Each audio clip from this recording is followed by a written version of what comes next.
दोस्तों, हिंडनबर्ग की रिपोर्ट ने अदानी ग्रुप को कई हजार करोड़ रुपए का नुकसान दिया, लेकिन इतने नुकसान के बावजूद अदानी और भारतीय अर्थव्यवस्था दोनों ही मजबूती से खड़ी है। जबकि अमेरिका में एक के बाद एक बड़े बैंक दिवालिया हो रहे हैं, जिसने अमेरिका के बैंकिंग सेक्टर में एक कंप्लीट फेलियर का खतरा काफी ज्यादा बढ़ा दिया है। जिसके तहत अब अमेरिका की तरफ से एक ऐसी खबर निकलकर सामने आई है जिसने अमेरिका और यूरोप के करोड़ों लोगों का बीपी बढ़ा दिया है। जबकि भारतीय अपनी अर्थव्यवस्था की मजबूती की खुलकर तारीफ कर रहे हैं, क्योंकि जहां एक तरफ अमेरिकन इकोनॉमी तेजी से कमजोर हो रही है, अमेरिका में एक के बाद एक बड़े बैंक दिवालिया होते जा रहे हैं, वहीं पर दूसरी तरफ भारतीय अर्थव्यवस्था अपनी मजबूती को बरकरार रखते हुए ये बात साबित कर चुकी है कि भारत का बैंकिंग सिस्टम अमेरिका के मुकाबले काफी ज्यादा मजबूत है। और अमेरिका में हो रहे कई अरब डॉलर के बैंकिंग फेलियर का असर ना तो भारत के बैंक्स पर पड़ेगा और ना ही हमारी अर्थव्यवस्था पर, जो 140 करोड़ भारतीय के लिए अब तक की सबसे बड़ी राहत भरी खबर है। दरअसल दोस्तों, जिस वक्त दुनिया भर में आर्थिक अस्थिरता अपने चरम पर है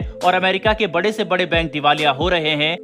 बिल्कुल उसी समय भारत के आरबीआई ने सभी ग्लोबल बैंकों को पीछे छोड़ते हुए एक काफी बड़ा ग्लोबल अवार्ड जीत लिया है, जिसके तहत हमारे आरबीआई गवर्नर श्री शक्तिकांत दास को गवर्नर ऑफ द ईयर का अवार्ड मिला है। और इसमें सबसे बड़ी बात तो यह है कि आरबीआई को इतने बड़े ग्लोबल अवार्ड तब मिल रहे हैं जब अमेरिका का फेडरल रिजर्व एक के बाद एक बैंकिंग सेक्टर से जुड़े बड़े फेलियर देख रहा है। आपको बता दें कि सिलिकॉन वैली बैंक के दिवालिया होने के बाद अमेरिका का बैंकिंग सिस्टम काफी बुरी तरह से प्रभावित हो चुका है। यहाँ तक कि लेटेस्ट आंकड़ों ने यह तक कह दिया है कि अमेरिकन अर्थव्यवस्था 620 बिलियन डॉलर के टाइम बम पर बैठी हुई है, जो किसी भी वक्त फट सकता है। यानी अगर अमेरिकन इकोनॉमी ऐसे ही कमजोर होती रही और एसवीपी की तरह ही एक और बैंक दिवालिया हो जाता है, तो अमेरिका में एक के बाद एक काफी सारे बैंक डोमिनो इफेक्ट की तरह दिवालिया हो जाएंगे, जो अमेरिकन अर्थव्यवस्था में 620 अरब डॉलर तक का एक भयानक आर्थिक संकट ला सकता है। कई महत्वपूर्ण फाइनेंशियल इंस्टीट्यूशन और विशेषज्ञों का कहना है कि अमेरिका के बैंक का स्ट्रक्चर भी काफी ज्यादा कमजोर है, जिसकी वजह से आज एक बड़े बैंक के दिवालिया होने के बाद कई सारे छोटे बैंक दिवालिया होने के कगार पर पहुंच चुके हैं, क्योंकि अमेरिकन फेडरल रिजर्व अपने बैंकों पर ज्यादा स्ट्रिक्ट गाइडलाइन इम्पोज नहीं करती है, जिसकी वजह से अमेरिकन बैंक काफी स्वतंत्रता के साथ लोगों को लोन देते हैं। यहां तक कि अमेरिकन बैंक अपने पास मौजूद डिपॉजिट का 80 से 90% तक लोन के तौर पर दे देते हैं, जिसके बाद अगर उन्हें अचानक से कैश की जरूरत पड़ती है तो इन बैंकों में एक क्राइसिस देखने को मिलता है।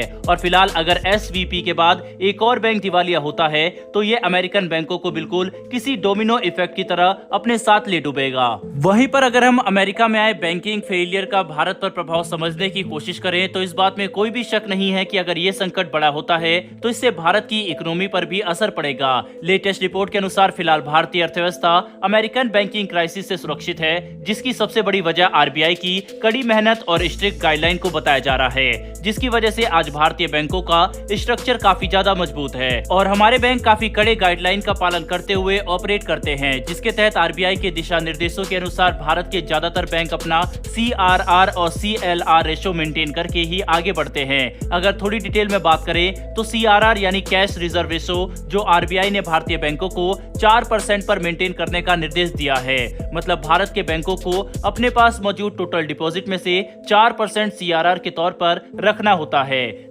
जबकि एसएलआर यानी स्टैट्यूटरी लिक्विड रेशो के तहत भारतीय बैंकों को अपने पास मौजूद कुल डिपॉजिट का 18.75% लिक्विड के तौर पर रखना होता है, ताकि अगर अचानक से लोग अपने पैसों को डेबिट करना शुरू करें तो इससे बैंकिंग सिस्टम पर कोई बड़ा प्रभाव न पड़े। और इन्हीं कड़ी गाइडलाइन की वजह से आज भारतीय बैंक इतनी अच्छी और मजबूत स्थिति में है कि अमेरिका में आए बैंकिंग सिस्टम फेलियर के बावजूद भारत पर कोई खास असर नहीं पड़ेगा, जो हर भारतीय के लिए काफी अच्छी बात है और हमें इसके लिए आरबीआई को धन्यवाद जरूर करना चाहिए। हालांकि अमेरिका के बैंकिंग सिस्टम फेलियर के बीच ही एक काफी महत्वपूर्ण ऑथर और फाइनेंशियल एनालिस्ट रॉबर्ट कियोसाकी ने एक बड़े European investment bank Credit Suisse के कोलैप्स की भी प्रेडिक्शन कर दी है। बता दें कि रॉबर्ट कियोसाकी वही व्यक्ति हैं जिन्होंने famous rich dad poor dad किताब को लिखा और उन्होंने लेहमन ब्रदर्स के दिवालिया होने को भी प्रेडिक्ट कर लिया था। यानी इनके द्वारा कही जाने वाली हर एक बात दुनिया भर में काफी गंभीरता से सुनी जाती है, जिसके तहत अब इनके क्लेम्स ने अमेरिका और यूरोप के सभी बैंकों की चिंता बढ़ा दी है। कुल मिलाकर समझने की कोशिश करें तो अमेरिका में सिलिकॉन वैली बैंक के दिवालिया होने के बाद शुरू हुआ ये बड़ा बैंकिंग सेक्टर क्राइसिस यहीं पर नहीं रुकेगा, बल्कि इसमें और भी काफी सारे डेवलपमेंट होने वाले हैं जो अमेरिका को $620 बिलियन का भारी भरकम नुकसान करा सकते हैं। ऐसे में अब ये देखना काफी रोचक होगा कि अमेरिका और यूरोप इस संकट से कैसे निकलेंगे। वहीं पश्चिमी देश हालात बिगड़ने के बाद अपने बैंकिंग सेक्टर को एक बार फिर से कैसे संतुलित करते हैं। बहरहाल दोस्तों, इस विषय पर आपकी क्या राय है कमेंट बॉक्स में लिखकर जरूर बताइएगा। साथ ही हमारी आने वाली डेली ऐसी वीडियो के लिए चैनल को सब्सक्राइब कर बेल नोटिफिकेशन को अवश्य दबा ले। फिर मिलेंगे ऐसी एक नई वीडियो के साथ। धन्यवाद। जय हिंद।